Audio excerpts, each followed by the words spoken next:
Great leaders don't rise because they're flawless. They rise because they've been broken, healed, and rebuilt with purpose. Ready to grow with resilience, clarity, and confidence in leadership, career, and faith? Welcome to The Next Move. I'm Orvin, Kimbrough, CEO, author, and founder of The Thriver's Path. I went from foster care to the CEO seat, and here's what I learned. Transformation doesn't start with a title. It starts with your next move. How you reframe your thinking, reclaim your agency, and rename what's possible. If you're done circling and ready to step forward, you're in the right place. Let's make your next move your best move. Welcome back to The Next Move, the podcast where we explore faith, leadership, and personal growth to help you take your next step with purpose and confidence. Folks, I'm your host, Orvin Kimbrough. So grateful you are here. Today's episode is titled Rising with Scars, and it matters because many leaders believe they need to hide their wounds to be taken seriously, when the truth is those wounds may be the very source of their authority. This is an instruction. It's an invitation to see your story differently.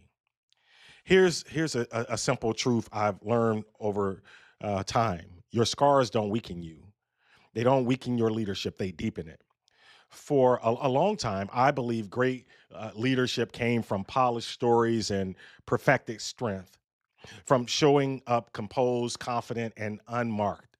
But life taught me something different. Life taught me something different. The leaders who rise with clarity, rise with compassion, and grounded authority are often the ones who carry scars. And after the resurrection, Jesus doesn't hide his wounds. And after the resurrection, Jesus don't hide his wounds. In John 20:27, he says, "Put your finger here.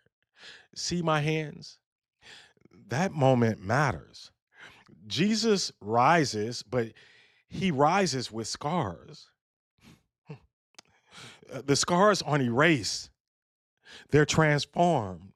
They become proof of love, evidence of endurance, and confirmation that death didn't get the final word. Resurrection doesn't deny the wound, it redeems it.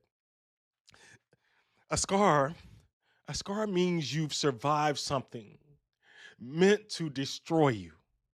A scar means you've wrestled with your humanity and didn't lose your hope. A scar means God met you in pain and brought you through, not untouched, but transformed. Leadership that has never been broken often lacks empathy. It can be rigid, can be defensive, can be detached, but leadership shaped by suffering, well, it listens differently. It sees differently. It builds differently. Scars do something experience alone never can. They turn pain into wisdom. They turn survival into discernment. They turn empathy into authority. Here's the truth we rarely admit in leadership spaces. The scar isn't the weakness. The scar is the credential. Your scars don't just tell what happened, they testify but to what didn't happen. They show that trauma didn't win, that despair didn't have the last word, that grace held you when you couldn't hold yourself. Did you catch that? Let's pause and reframe this. Your scars are not the end of your story. They are evidence of the rise. Let's reclaim. Your scars are leadership credentials. They prove you've already survived what you once thought would break you. Rename. You're not leading in spite of your scars. You're leading because of them. That shift, folks, that shift changes everything. When you rise with scars, you lead differently.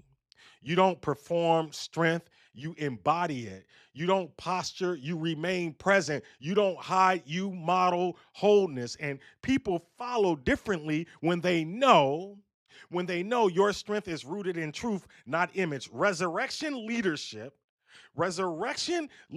doesn't pretend the wound never happened. It shows what healing can look like. I want I want to leave you with this question. I want to leave you with just this one question.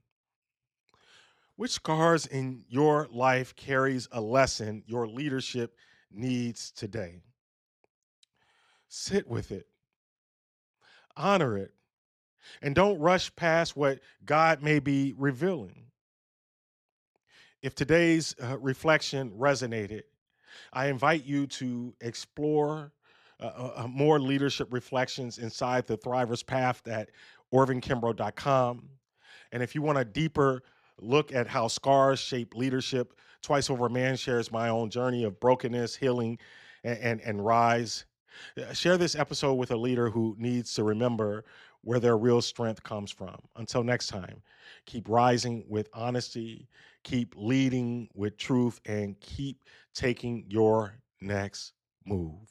Thanks for spending time with me on The Next Move. I hope today's reflection helped you see your situation differently and reminded you that you're not stuck, you're being strengthened. If this episode resonated, share it with someone who's standing at the edge of their next move.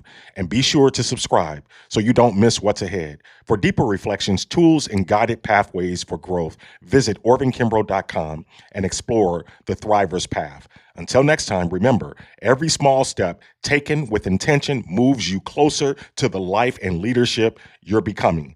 Let's keep moving forward together.